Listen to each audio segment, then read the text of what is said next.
இயேசுவுக்கே புகழ், இயேசுவுக்கே நன்றி, மரியே வாழ்க.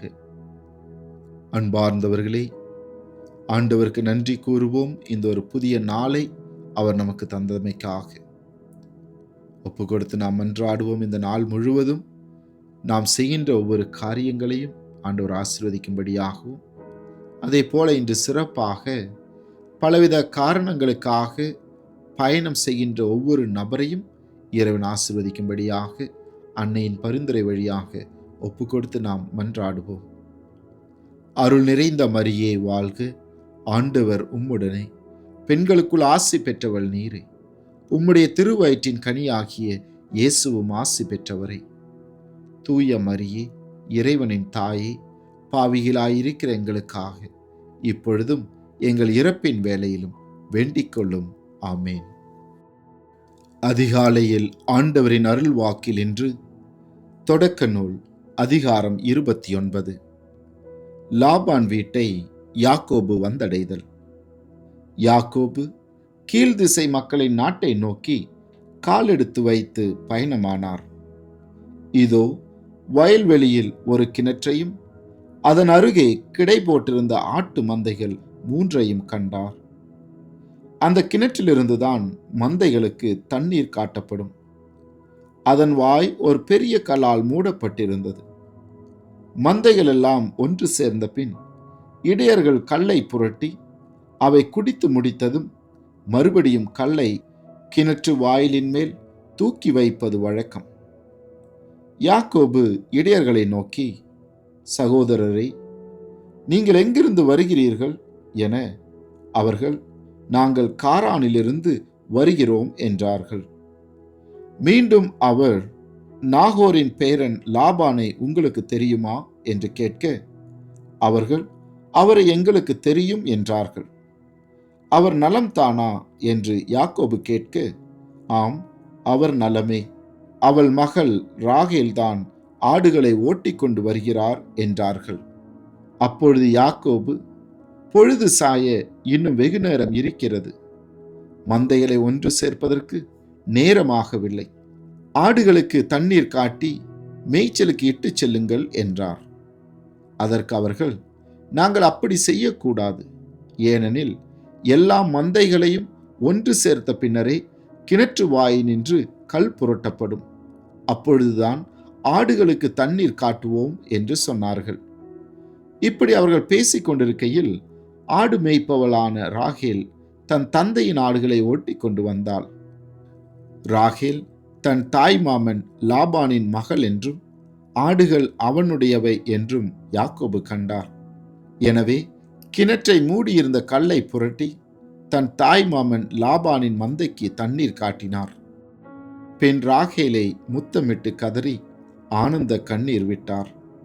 பின்பு தாம் அவள் தந்தைக்கு உறவினர் என்றும் ரெபேக்காவின் மகன் என்றும் அவளுக்கு தெரிவிக்க, உடனே அவள் ஓடிப்போய் தன் தந்தையிடம் சொன்னாள்.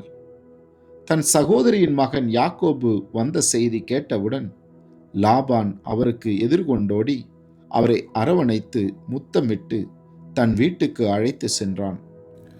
அங்கு யாக்கோபு தமக்கு நேர்ந்தவற்றையெல்லாம் எடுத்துரைத்தார். லாபான் அவரிடம், நீ என் எலும்பும் தசையும் அல்லவா என்றான். அவனுடன் அவர் 1 மாத காலம் தங்கியிருந்தார். யாக்கோபு லேயாவையும் ராகேலையும் மணந்து கொள்ளல். அதன் பின் லாபான் யாக்கோபை நோக்கி, நீ என் உறவினர் என்பதற்காக ஒன்றும் வாங்காமல் எனக்கு வேலை செய்யலாமா? சம்பளம் எவ்வளவு கேட்கிறாய் சொல் என்றான். லாபானுக்கு 2 புதல்வியர் இருந்தனர். மூத்தவள் பெயர் லேயா, இளையவள் பெயர் ராகேல். ஆனால் லேயா மங்கிய பார்வை உடையவள், ராகேலோ வடிவழகும் எழில் தோற்றமும் உள்ளவள். யாக்கோபு ராகேலை விரும்பினார். எனவே அவர், உம் இளைய மகள் ராகேலுக்காக 7 ஆண்டுகள் உம்மிடம் வேலை செய்கிறேன் என்றார். அதற்கு லாபான், அவளை அந்நியன் ஒருவனுக்கு கொடுப்பதை விட உனக்கு கொடுப்பதே மேல், என்னோடு தங்கியிரு என்றான். அப்படியே யாக்கோபு 7 ஆண்டுகள் ராகேலை முன்னிட்டு வேலை செய்தார். ஆனால் அவர் அவள் மீது வைத்திருந்த அன்பின் மிகுதியால் அது அவருக்கு சில நாட்களாகவே தோன்றியது. பின்னர் யாக்கோபு லாபானை நோக்கி, நான் என் மனைவியோடு சேரும் பொருட்டு அவளை எனக்கு தாரும், என் ஒப்பந்த நாள்கள் நிறைவெய்து விட்டன என்றார். ஆகவே லாபான் அவ்வூர் மக்கள் அனைவரையும் அழைத்து திருமண விருந்தளித்தான். ஆனால் மாலையானதும் அவன் தன் மகள் லேயாவை அழைத்து கொண்டு போய் யாக்கோபிடம் விட அவர் அவளுடன் உறவு கொண்டார். லாபான் தன் மகள் லேயாவுக்கு பணிபுரிய தன் பணிப்பெண் சில்லாவை கொடுத்தான். அதிகாலையில் அந்த பெண் லேயா என்று கண்டு யாக்கோபு லாபானை நோக்கி, நீர் எனக்கு ஏன் இப்படி செய்தீர்? ராகேலுக்காக அல்லவா நான் உம்மிடம் வேலை செய்தேன்? என்னை ஏமாற்றியது ஏன் என்றார். அதற்கு லாபான், மூத்தவள் இருக்க இளையவளை கொடுப்பது எங்கள் ஊர் வழக்கமில்லை. ஆகையால் நீ இவளோடு 7 நாள்களை கழி. இன்னும் 7 ஆண்டுகள் என்னிடம் வேலை செய்தால் அவளையும் உனக்கு கொடுப்பேன் என்றான். அவ்வாறே யாக்கோபு லேயாவுடன் 7 நாள்களை கழித்தார். அதன்பின் லாபான் தன் மகள் ராகேலை அவனுக்கு மனைவியாக கொடுத்தான். லாபான் தன் மகள் ராகேலுக்கு பணிபுரிய தன் பணிப்பெண் பில்காவை கொடுத்தான். யாக்கோபு ராகேலுடன் கூடி வாழ்ந்தார். அவளை லேயாவை விட அதிகம் நேசித்தார். லாபானிடம் மேலும் 7 ஆண்டுகள் வேலை செய்தார்.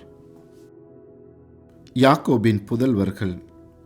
இப்படி இருக்க லேயா வெறுப்புக்குள்ளானதை ஆண்டவர் கண்டு அவருக்கு தாய்மை பேர் அருளினார். ராகேலோ மலடியாகவே இருந்தார். லேயா கருத்தாங்கி ஒரு மகனை பெற்றெடுத்தார். ஆண்டவர் என் தாழ்நிலையை கண்ணோக்கினார். இப்பொழுது என் கணவர் என் மீது அன்பு கூறுவார் என்பது உறுதி என்று கூறி அவனுக்கு ரூபன் என்று பெயரிட்டார். மீண்டும் அவர் கருத்தாங்கி ஒரு மகனை பெற்றெடுத்தார். நான் வெறுப்புக்குள்ளானேன் என்பதை ஆண்டவர் கேட்டு இவனையும் எனக்கு தந்தள்ளினார் என்று சொல்லி அவனுக்கு சிமியோன் என்று பெயரிட்டார். அவர் மீண்டும் கருவுற்று இன்னொரு மகனை பெற்றெடுத்தார். இப்பொழுது என் கணவர் என்னோடு இணைந்திருப்பார் என்பது உறுதி, ஏனெனில் நான் அவருக்கு 3 புதல்வரை பெற்றெடுத்துள்ளேன் என்று கூறி அவனுக்கு லேவி என்று பெயரிட்டார். அவர் மீண்டும் கருத்தாங்கி ஒரு மகனை பெற்றெடுத்தார். இப்போது ஆண்டவரை நான் மாட்சிப்படுத்துவேன் என்று சொல்லி அவனுக்கு யூதா என்று பெயரிட்டார். அதன்பின் அவருக்கு பிள்ளை பேறு நின்று போயிற்று. இது ஆண்டவரின் அருள்வாக்கு. இறைவா, உமக்கு நன்றி. மன்றாடுவோமாக. அன்பாண்டவரே, இன்றைய அருள்வாக்கில் நாங்கள் வாசிக்க கேட்டதைப் போல யாக்கோபின் வழி பயணத்திலே நீர் அவரோடு கூட இருந்து அவரை ஆசீர்வதித்தீரே. அதே போன்று பலவித தேவைகளுக்காக பயணம் மேற்கொண்டிருக்கின்ற ஒவ்வொருவரையும் நீர்தாமே ஆசீர்வதிக்கும்படியாகவும் அவர்கள் கூட இருந்து அவர்கள் எந்தெந்த தேவைகளுக்காக பயணம் செய்கின்றார்களோ அன்பாண்டவரே, நீர்தாமே அந்த தேவைகளை நிறைவேற்றி கொடுத்து அவர்களையும் அவர்களுடைய குடும்பத்தையும் ஆசீர்வதிக்கும்படியாக எங்கள் ஆண்டவராகிய கிறிஸ்து வழியாக உம்மை மன்றாடுகின்றோம். ஆமேன். ஆண்டவர் உங்களோடு இருப்பாராக, உம் ஆன்மாவோடும் இருப்பாராக. எல்லாம் வல்ல இறைவன் தந்தை, மகன், தூய ஆவி உங்களையும் உங்கள் குடும்பத்தில் உள்ள அனைவரையும் நிறைவாக ஆசீர்வதித்து பாதுகாத்து வழி நடத்துவாராக. ஆமேன்.